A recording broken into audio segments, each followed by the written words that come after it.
Thirsty on the east side of town? Well, head to a WNST favored King Discount Liquors on Pulaski Highway, just inside the Beltway. They have it all. I'm Johnny Beth down at King Liquors. Come and see me for all your needs in wine, spirits, and beer. Don't forget to give the King a ring. Turn it over to Casey. John, there's been a lot of talk, and I don't know how much you've heard it, but this was something that was brought up at Harbaugh's press conference, that veteran players went to Bisciotti and got Willett fired.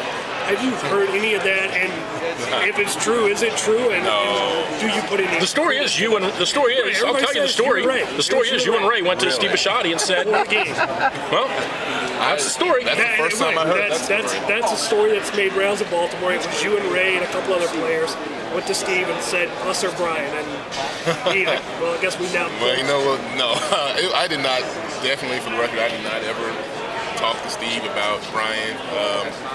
You know, Brian's my coach for 9 years. I mean, yeah, after 9 years with a guy you kind of get used to, and some of the things he said, we're kind of going in one ear out the other, but it's not because it wasn't good, it's just because I've heard it all before. But, you know, I was a fan of Brian. I mean, I wish we had done some different things with our offense, obviously.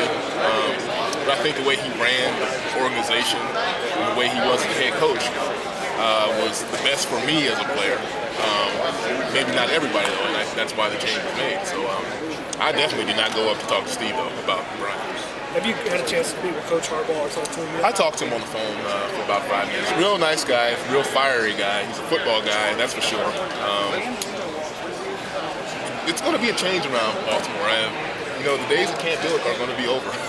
That's what people are saying. And then those guys who've never been through a Ted Marchibroda style training camp my first 3 years, they're going to find out what it's like. When you heard his name, do you call, maybe you know somebody who plays on the Eagles or whatever, you call maybe somebody or talk to somebody and say, hey, who's this Harbaugh guy, or what do you know about him, or did you play for him? Well, you know, I didn't really have a chance to, I don't know a whole lot of guys on the Eagles, so what I did do in this age, I just got online and just kind of surfed through for the articles about him, just what the players in Philadelphia said about him. Everyone says to a man that he's a great guy, you know, they loved him.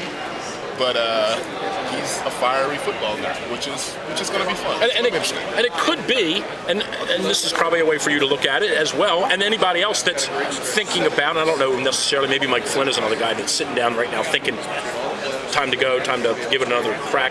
It could be, maybe he's just not best for you, but for the team specifically, might be the best thing for the team. Might not be good for Jon Ogden, but it could be good for the team. That's exactly right. My primary concern is that the Ravens get better. What happens with me, I come back or not, it doesn't really matter. I just want to see the organization that I've grown with and love to be better than we've been the last few years. I just would like to see us become competitive to where we are always. I mean, we were talked about always as being contenders, but we've been in the playoffs once or twice in the last 6 years or whatever it is. I don't remember the exact number. And I would like to see us up there with the Indianapolis, the New Englands, competing every year for the AFC Championship. And that's what I think, hopefully, this change will do for us. That's the plan, at least. Jon Ogden with us on Radio Row here. Drew Forrester, Casey Willett hanging around talking with Jay.